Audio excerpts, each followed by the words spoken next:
Shalom, ada sukacita? Amin. Haleluya. Bapak Ibu Saudara kasih dalam Tuhan, tema hari ini dipanggil insaf dan bertobat. Dipanggil insaf dan bertobat.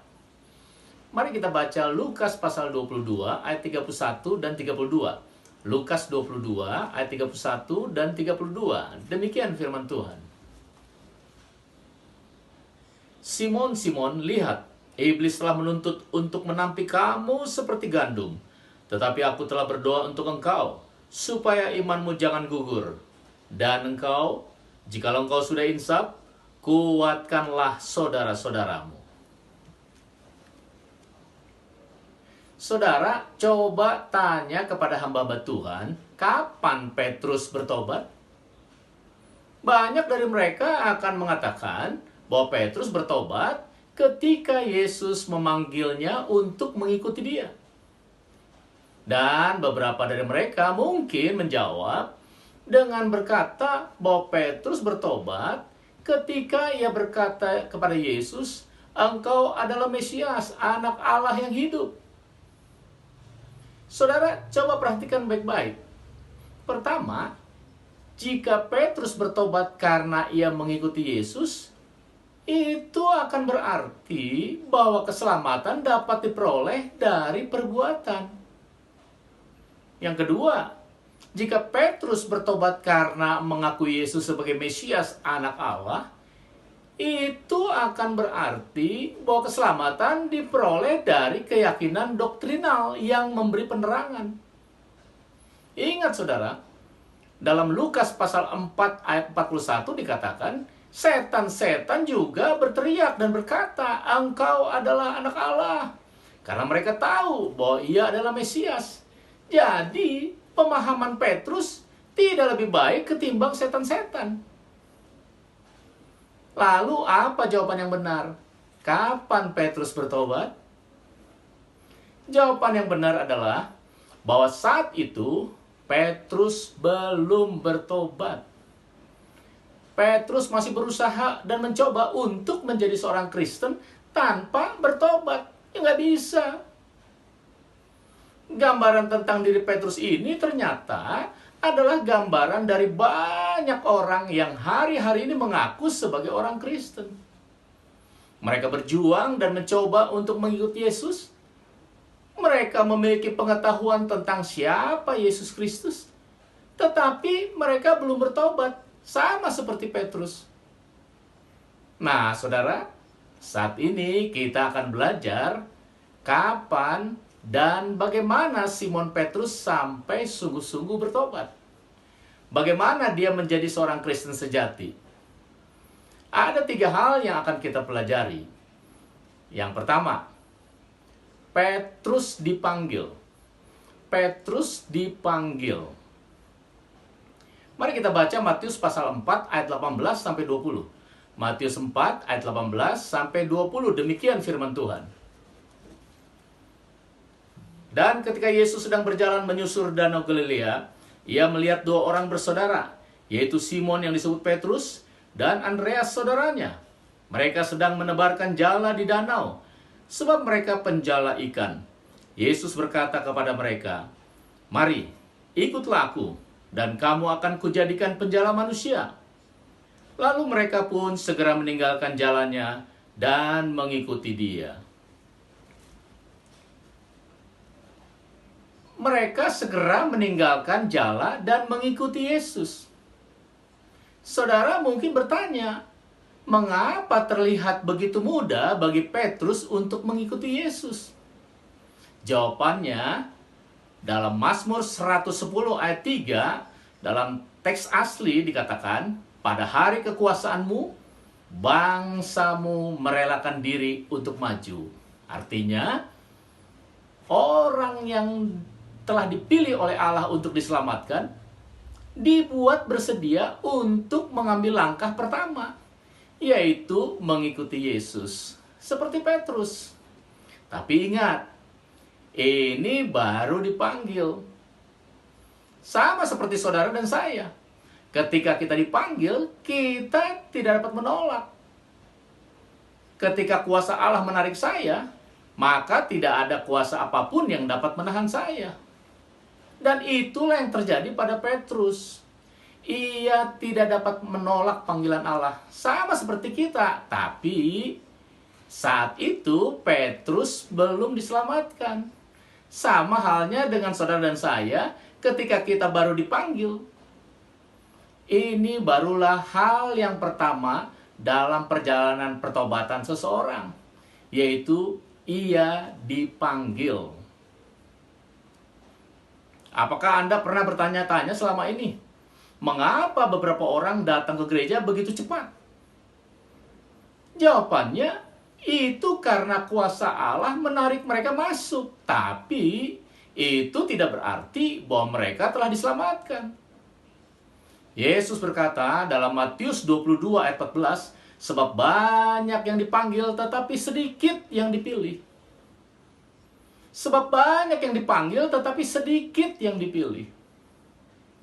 Jadi saya dapat mengatakan, jika Anda bukan salah satu dari orang-orang pilihan Allah, cepat atau lambat Anda akan meninggalkan Yesus. Itu bukan kata saya, tapi Yesus yang berkata, banyak yang dipanggil tetapi sedikit yang dipilih. Hal yang kedua, Petrus diinsafkan. Petrus diinsafkan. Setelah 3 tahun Petrus mengikuti Yesus, ia memiliki banyak pengalaman. Tapi satu-satunya yang benar-benar berdampak pada hidupnya adalah pengakuannya tentang siapa Yesus. Saya telah dikatakan tadi di awal, Petrus berkata, engkau adalah Mesias, anak Allah yang hidup. Tapi saudara, Yesus menjawab dan berkata kepadanya, bukan manusia yang menyatakan itu kepadamu, melainkan Bapakku yang di surga. Saudara, inilah yang disebut penerangan. Dan itu bisa terjadi kepada seseorang, baik sebelum ia bertobat, atau pada saat dia bertobat, maupun setelah pertobatan. Dalam kasus Petrus, Allah memberi penerangan, tanda kutip, kepadanya tentang siapakah Kristus sebelum Petrus bertobat. Mari kita baca Lukas 18 ayat 31 sampai 34. Lukas 18 ayat 31 sampai dengan 34. Demikian firman Tuhan.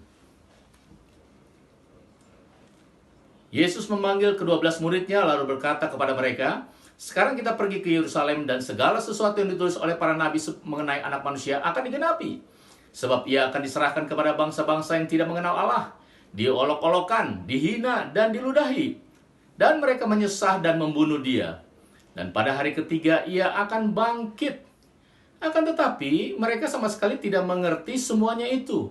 Arti perkataan itu tersembunyi bagi mereka. Dan mereka tidak tahu apa yang dimaksudkan. Ayat-ayat ini dengan jelas memperlihatkan kepada kita bahwa Petrus dan murid-murid Yesus lainnya belum diselamatkan. Sudah 3 kali Yesus menjelaskan tentang Injil kepada Petrus dan murid-murid lainnya, tapi mereka tidak memahami satu pun dari perkataan-perkataan Yesus. Dan perkataan itu tersembunyi dalam diri mereka. Dengan kata lain, Petrus dan juga murid-murid lainnya belum percaya Injil.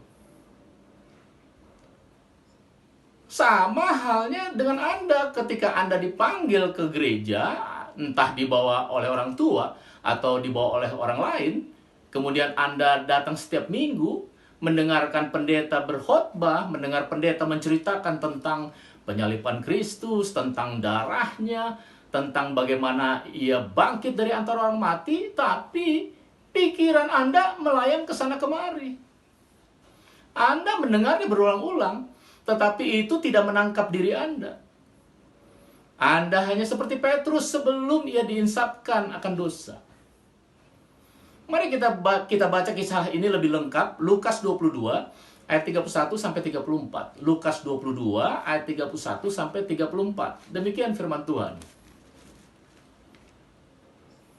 Simon, Simon, Lihat, iblis telah menuntut untuk menampik kamu seperti gandum, tetapi aku telah berdoa untuk engkau, supaya imanmu jangan gugur.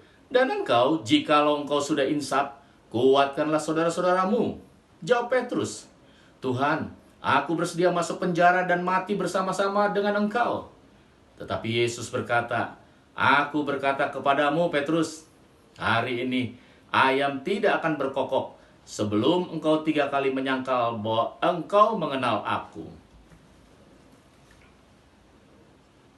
Saudara, minggu lalu saya telah mengkhotbahkan tentang hal ini, yaitu bahwa Petrus belum bertobat.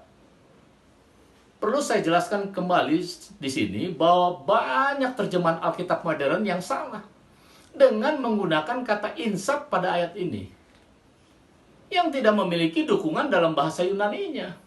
Jadi kata yang benar adalah bertobat, bukan insaf. Pada malam terakhir dalam pelayanannya, Yesus masih berbicara tentang pertobatan Petrus sebagai hal yang terjadi di masa depan. Perhatikan perkataan Yesus. Jikalau engkau sudah bertobat, Yesus jelas memandang ke depan tentang pertobatan Petrus. Jadi masih akan terjadi di masa akan datang. Sementara Petrus sendiri yakin bahwa ia tidak membutuhkan pertobatan. Dia berkata, Tuhan, aku bersedia masuk penjara dan mati bersama dengan engkau. Tetapi Yesus berkata, aku berkata kepadamu Petrus, hari ini ayam tidak akan berkokok sebelum engkau 3 kali menyangkal bahwa engkau mengenal aku. Petrus berpikir bahwa ia sanggup melawan iblis dan hidup bagi Kristus tanpa bertobat. Petrus salah. Dan ini yang terjadi pada kebanyakan orang Kristen saat ini.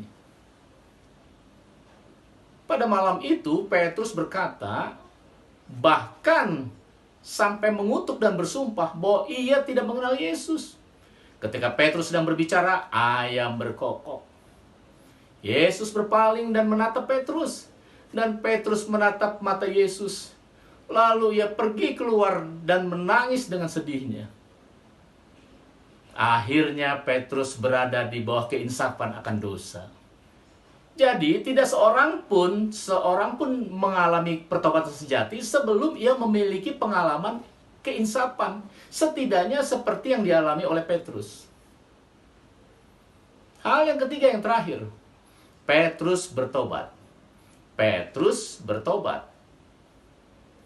Mari kita baca Lukas 24 ayat 34. Sepertinya ini ayat yang tidak penting, namun ayat inilah yang menjelaskan saat di mana Petrus bertobat. Lukas 24 ayat 34. Demikian firman Tuhan. Kata mereka itu, sesungguhnya Tuhan telah bangkit dan telah menampakkan diri kepada Simon. Tuhan memandang Petrus untuk menginsafkan dia dari kesalahannya. Dan pada Paskah pagi, Petrus melihat Yesus. Peristiwa inilah yang membalikan Petrus dari kegelapan menuju terang. Rasul Paulus juga menceritakan tentang pertemuan Petrus dengan Yesus pada Paskah pagi. Paulus mengatakan bahwa ia telah menampakkan diri kepada Kefas, yaitu Petrus, dan kemudian kepada ke-12 muridnya. Mengapa Alkitab memberitahu kepada kita tentang panggilan Petrus, tersandungnya Petrus, kekurangan imannya, kebutaannya tentang Injil dan penderitaan Yesus? Mengapa seluruh pasal yang kita baca ini dihabiskan hanya untuk menceritakan tentang Petrus yang menyangkal Kristus dan menangis sedih di bawah keinsapan? Tetapi kemudian, perhatikan baik-baik saudara.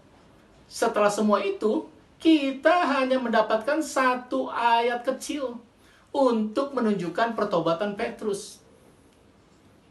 Sesungguhnya Tuhan telah bangkit dan menampakkan diri kepada Simon Petrus.